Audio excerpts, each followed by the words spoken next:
Welcome back everybody, Max here with Cadrill Hunting, and welcome to another junk silver video over here.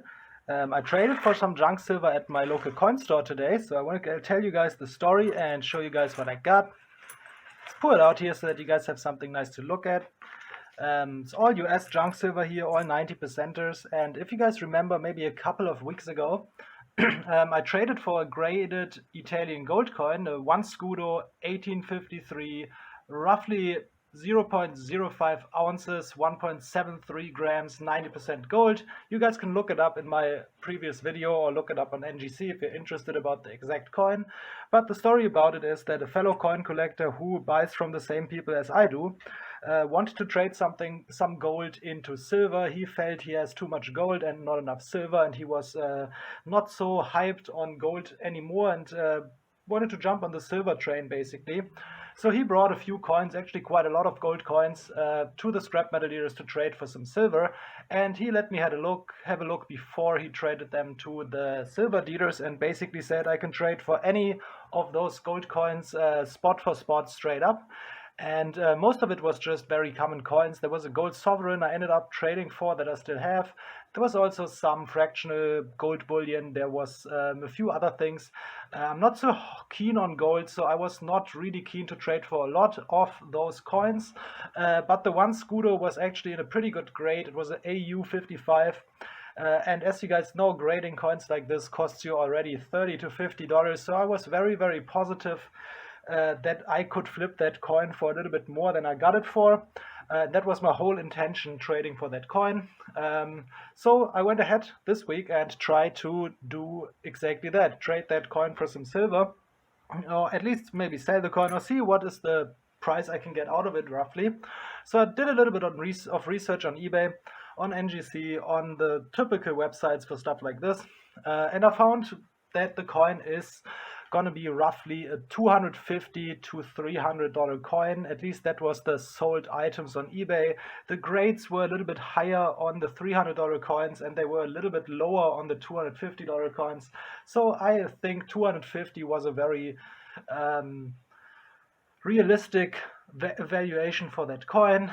Maybe I think NGC had it a little bit higher at like 300 US, but usually their catalog value is much higher than I actually think the coin is worth. So I basically brought it to my junk silver, or not my junk silver dealer. I brought it to my local coin shop, and basically I mingled with him a little bit. He was interested and offered me roughly $180 at first, which was absolutely not enough for me. I mean, I paid $115 for the coin, or at least I gave silver at spot for $115 for the coin. So I basically had already quite a good profit at 180, but that was just not good enough for me. I was pretty sure I could get like 250 if I sell it on eBay. If you subtract fees and stuff, you probably end up at like 225. So that was roughly the number I wanted for the coin if I go ahead with the trade. So we mingled a little bit, and in the end he offered me $9 face of US junk silver. He had a bag of junk silver. He said it's $9 face, and I can basically have that bag for the coin. And I did the math, and $9 US junk silver comes up to roughly 220 Canadian, which is pretty much double what I paid for the coin. So I doubled my money for a nice profit here. So I went ahead and pulled the trigger. I could have probably gotten 10 bucks more in eBay after fees, but then you have to go through the trouble of actually selling the coin, and I do not have so much good experience doing that, so I try to avoid doing that. And also I got the US stuff at spot, which is pretty good right now. If I would then buy it again online, I would not be able to get US silver for spot.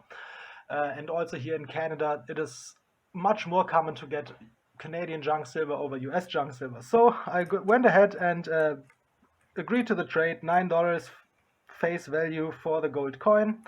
And on top of that, I bought $2 more, or 205 for 24 per $1 face value, 24 Canadian that is, guys, before you guys think I'm paying too much for my silver. And now we can see what we have. So it was a total of $9.50, if I remember correctly. And they were all 64 Kennedys. He didn't have anything else. Overall, he did not have much US junk silver at all, so my pickings were very slim. I didn't really want to buy anything, but he basically said, come on, buy the rest as well. And I went ahead and did it.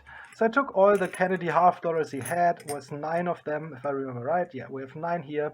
And nothing special there. It's just a very regular 90% silver coins, but I love stacking those. Those are very nice to get some weight to your stack, and they're very recognizable and very easy to resell and trade. So I like this coin very much. He had one Morgan dollar in the junk bin, which is a surprise because usually they sell definitely at a premium in Canada. So I got an 1881.0, which is a okay date. It's not a very good date. It's not a super common date either. It's somewhere in the middle, but it's a really, really slick coin. Got a lot of love over the years, but still getting a Morgan dollar for junk silver is very good nowadays.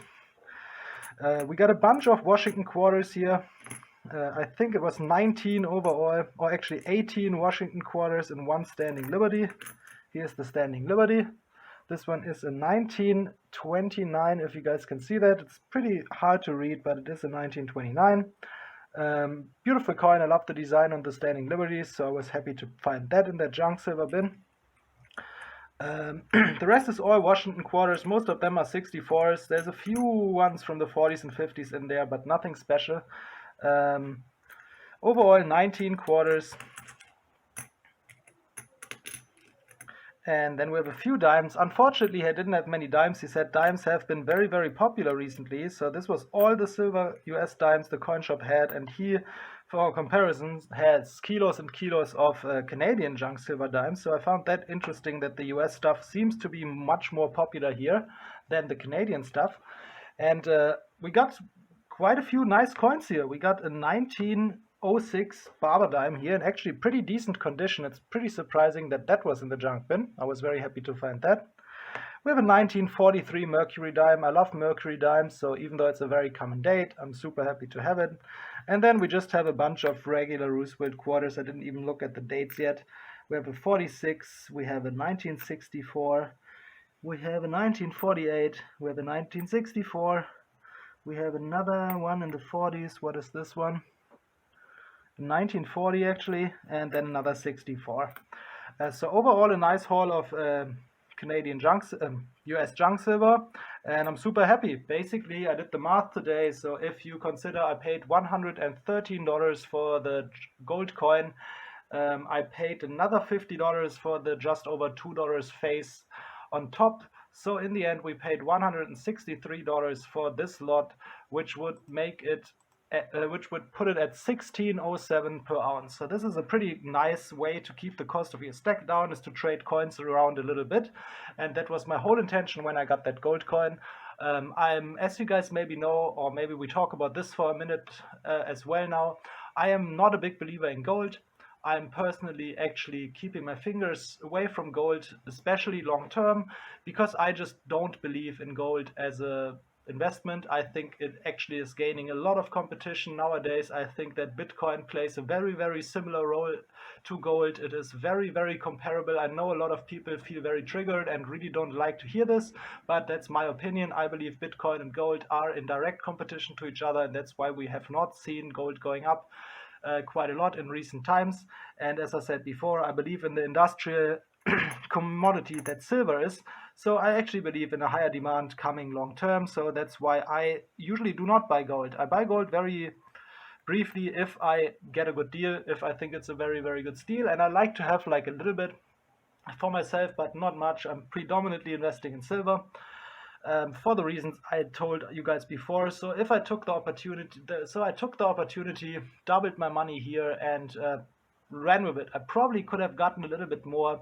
And if you look at listing prices or book prices, the coin probably would be around 300 US, but in my experience, book prices are not reality. I can only advise everybody to not go by those prices when you buy coins. You will never get that money when you sell coins unless you get really, really lucky and you have the desperate collector who wants exactly the coin. But if you want to look up the value of a coin, the way to go is eBay completed listings. That is by far the most reliable number and realistic number that you would get for the coin.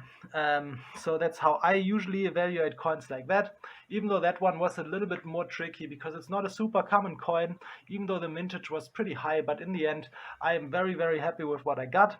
And I also wanted to spend a little bit money and buy $2 more face, just because to keep a good relationship with the coin shops, because that again, I do not believe he would have upped his offer much to somebody he hasn't dealt with before. So I think just because I really try to keep those relationships good, be nice to them, buy stuff from time to time, even though I'm not a big fan actually buying from them because I think it's usually expensive.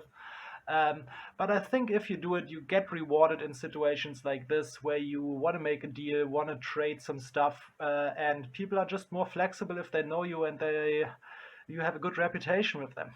It's very important in this. Let me know, guys, what you think about this transaction. Do you guys have the same feeling with gold that we will see a little bit of a downtick or like a change of an era regarding gold? And if you would have done the same trade, or if you think that I should have kept the graded coin, and maybe, I don't know, wait and see if it goes up in value or something like this. But then again, I'm really not a collector, guys. I'm a stacker. I do not like to collect premium products. I actually, if I get premium products for spot, I actually want to flip them and get more silver for spot. So that was my whole logic with this deal. Swapped around a little bit of gold for silver. Let me know what you think. If you haven't subscribed yet, please consider doing so. Hit the like button, and I will be back on the weekend for another junk silver review video, hopefully, and show you guys some more awesome coins. Have a good one.